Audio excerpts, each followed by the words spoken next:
On a parfois envie d'agir pour la planète sans pour autant savoir quoi faire ni comment le faire. Ce projet va peut-être vous aider, en tout au moins vous intéresser. En Moselle, à Diesen, un parc solaire est en construction sur d'anciennes friches industrielles et il s'agit d'une réalisation participative. On voit comment avec ce dossier écolo signé Valérie Odile et Sébastien Roch. Pendant 30 ans, les houillères de Lorraine, autrement dit les mines, ont déversé ici sur ce site des tonnes et des tonnes de charbon.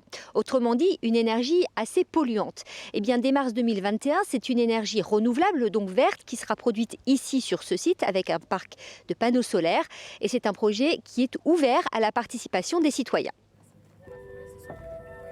Les élus de Diesen sont plutôt contents.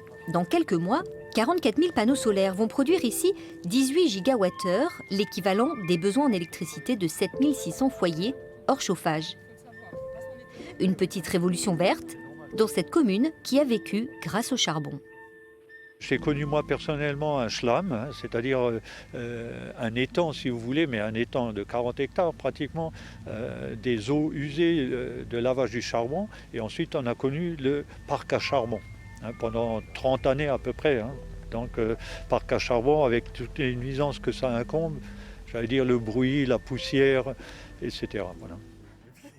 Pendant 10 ans, le maire de Diesen s'est battu pour faire basculer sa région dans la transition écologique.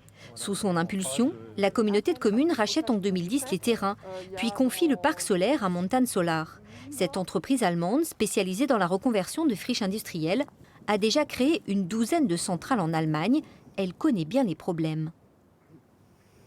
Il faut traiter le sol. On ne sait pas trop ce qu'il y a en dessous. Les friches minières souvent ont été historiquement proviennent de la mine.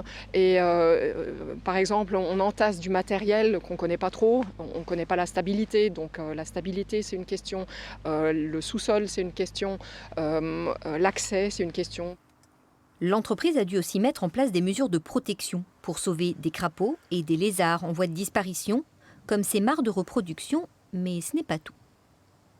Avant de pouvoir entrer sur le chantier, on a posé une clôture munie d'une bâche anti-amphibien qui permet aux amphibiens de longer la clôture, puis de tomber dans des tuyaux qui leur permettent de sortir du chantier sans pouvoir y re-rentrer.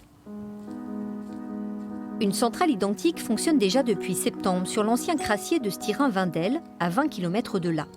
Si ces projets sont rentables, c'est en partie grâce aux tarifs de revente garantis sur 20 ans par EDF. Pour les communautés de communes, c'est aussi une manne financière non négligeable et plutôt bienvenue dans cette région économiquement sinistrée. Le comité d'agglomération perçoit un loyer sur une durée déterminée et percevra à terme aussi les retombées en matière d'imposition que produisent la production de ces panneaux photovoltaïques. Les citoyens de Moselle et des départements limitrophes sont invités à participer à cette transition écologique en prêtant leur argent pour 4 ans via une plateforme de financement. Un financement rentable de 5%, de quoi inciter beaucoup de gens à devenir écolos. La mairie y injecte d'ailleurs 10 000 euros. Je trouve que c'est une très belle formule, j'allais dire, justement faire adhérer les gens à des projets de ce genre-là. On se bat tous pour le climat, j'allais dire, et puis nous, c'est à nous de montrer l'exemple. Les personnes intéressées ont jusqu'au 15 décembre pour s'inscrire et participer aux réunions en ligne. Du côté de Saint-Avold, d'autres projets solaires sont déjà dans les tuyaux.